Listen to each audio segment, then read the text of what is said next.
The carbon age begins a 3-hour drive from Seattle, deep within a semi-arid desert in the far northwest of the USA. This was and is pioneer country. Today it is the pioneer setting for an industrial revolution. There must be a good reason for a carbon specialist like plant manager Steve Swanson to work out here. I moved to Moses Lake in mid-2010 with the objective of building and managing the best carbon fiber plant in the world. I really have a personal objective and a mission to make absolute sure that we are very successful and our project will change the future for carbon fiber in the automobile industry. The plant that was opened in 2011 is a joint venture of BMW and SGL Carbon. Carbon fiber is produced at this factory. The material automobiles will be made of in the future. Carbon weighs only half as much as steel and is therefore the ideal material for BMW i electric vehicles which carry a large underfloor battery. The light passenger cell, made of carbon fiber reinforced plastics, compensates the battery weight completely. Less weight means greater range. In addition, CFRP is extremely rigid and corrosion-free. At the plant near the small town of Moses Lake, carbon fibers are manufactured in the quantities required for vehicle production for the first time in automotive history. The output is high-grade, fast, cost-efficient, and above all, also ecologically sustainable. This is a complicated production process in which the fibers are heated in huge ovens until they are black, strong, and light.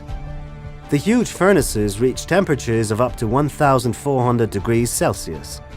The fibers are spun into fine threads and rolled onto spools for shipping to Germany. The basic material required for manufacturing carbon fibers is a white polyacrylic thread, the so-called precursor. This is the krill area. This is the first step in the carbon fiber process. In this area, we take the polyacrylonitrile and form it into a web to go into the next step of the process. Similar fine fibers are used to manufacture knitwear, such as sweaters.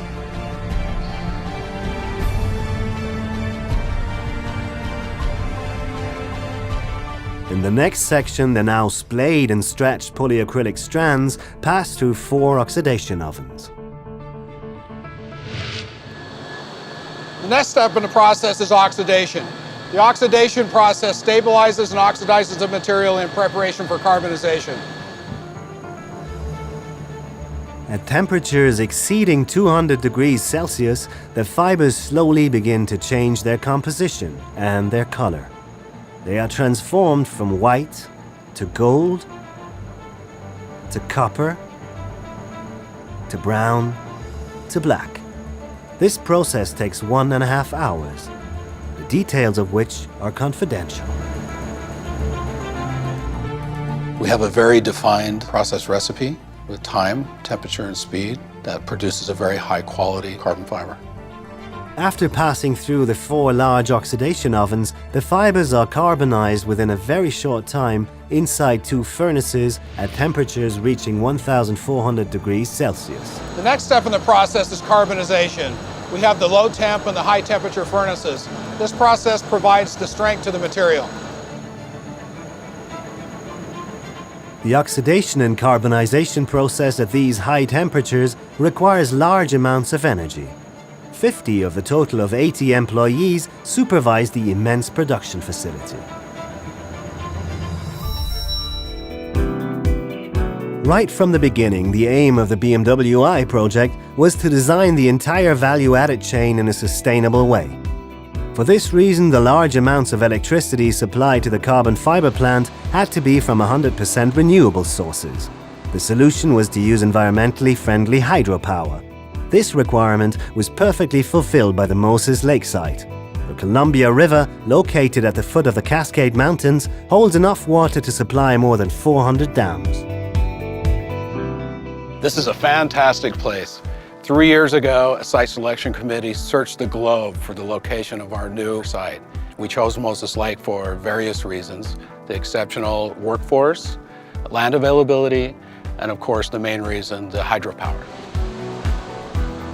The Columbia River Basin is the most hydroelectrically developed river system in the world. Wanapum and Priest Rapids dams provide a low-cost, renewable energy source for the Moses Lake facility that fits well with our sustainability model. Back to production. What happens to the fibers after carbonization is a manufacturing secret. The next step is the surface treatment. After carbonization, the material really has no functionality. It's sterile at this point. So in this process, we etch the outer skin of the material to allow it to bond with the resin system in later applications. After this, we size the material for usability and handleability. And we wind the material onto bobbins. The carbon fiber now only weighs half as much as the precursor. With a thickness of only 0.007 millimeters, it is only 1/7 of the diameter of a human hair. The spools are ready for shipping. They weigh 9 kilograms and hold 2.7 kilometers of carbon bundles, each one consisting of 50,000 fibers. At the Bavarian town of Wackersdorf, the carbon fibers are processed into smooth lengths of material by giant sewing machines. They are placed on top of each other, overlapping in various directions, and then sewn together using plastic thread. The sheets are then cut to size, shaped, and hardened with resin. The passenger cell made of carbon fiber reinforced plastics is finally created in Landshut and Leipzig for the automobile of the future.